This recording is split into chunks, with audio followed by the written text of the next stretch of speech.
La Crosse, Wisconsin is a great place to live, work, and play. Adam Lorenz is the director of the MTU for the city of La Crosse, and I read a while back that the MTU is going to be getting in some new buses. How's that process going? There's a few groups of buses that are coming. Now, I'll caution that with that there could be some delays now with everything that's going on. But we do have 2 fully electric buses that made the news about a year or 2 ago, and we're in the process of looking at that. They're going to be 2 35-foot fully electric buses with charging stations.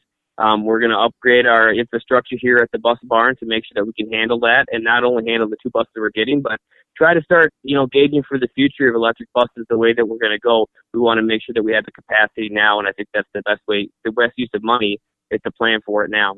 But in the short term here, we're planning on next year getting 5 new 35-foot clean diesel buses, and that's a mixture of different grants that came through the state. And also we received 1 bus. I'm not sure if you heard of the VW mitigation. That was a settlement that VW had to settle with the country, and each state was allocated a certain amount of money, and we were able to get a bus with that. So definitely needed. We got 4 new buses this last year, but we still have about 16 buses that need to be replaced that are past their useful life, and the 5 that are coming next year can come soon enough. So with the new electric buses, how is that going to help with the fuel costs and the overall budget of the city? There's still a lot to be learned about electric buses, and we're following very closely with other agencies that have actually implemented them already. In the state of Wisconsin, Madison, Milwaukee are 2 of the bigger ones that are starting the process. Milwaukee has theirs on the street right now. A lot of the things, the maintenance costs, a diesel bus right now, we're looking at reducing the cost per bus just by having not having that gas and that oil pump through there. It's really time will tell. Obviously, diesel fuel will go down, but we're really looking at, it's not only the money aspect, it's also something that you can gauge as the environment, reducing that carbon footprint. So it's kind of a twofold situation of the benefit of electric buses. Adam, tell me about the technology on some of the newer buses. Yeah, so obviously anything new is better. I mean, it's better for the drivers and better for the riders. Right now, we just implemented, last year we implemented our AVL system, and each bus is equipped with the GPS now, and what's really convenient for that is that any user can just pull up a free app on their phone, and they can see where the buses are in real time. And what that does is, we do live in Wisconsin, so, when it's 40 below and 2 feet of snow on the ground, it's nice to know where your bus is in real time with the bad road conditions that they're able to stand in their in the busway or stand in their home until the bus gets there. Also, just for route planning, if somebody's new to the area and is not sure what bus to get on, obviously they can still give us a call here and read the old-fashioned maps.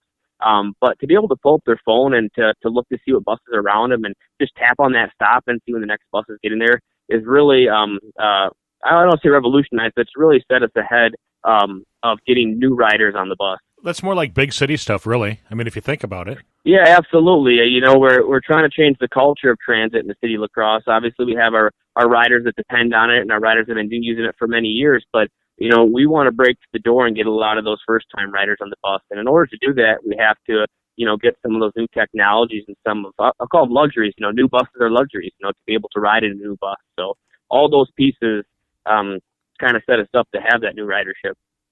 Adam, tell me about some of the projects that the MTU has coming up. Well, just for capital projects, I talked about the infrastructure at our bus barn where we're updating the electrical grid, not only to house the 2 buses, but also to plan for the future.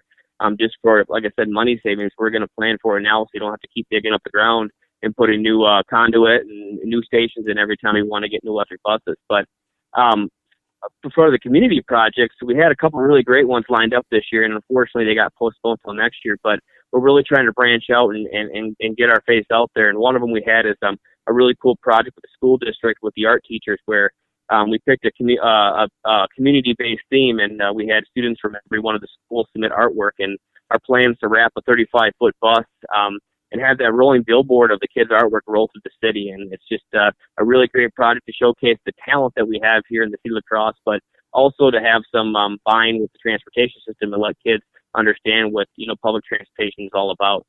But that's a large-scale project, but really the last, 12 to 18 months, we've really put a lot of emphasis on, local community events, local community picnics. We do a lot of outreach with a lot of daycares and schools where we pull a bus up there, and it's almost like a field trip on property, but the kids get to tour the bus and honk the horn and just learn more about riding the bus.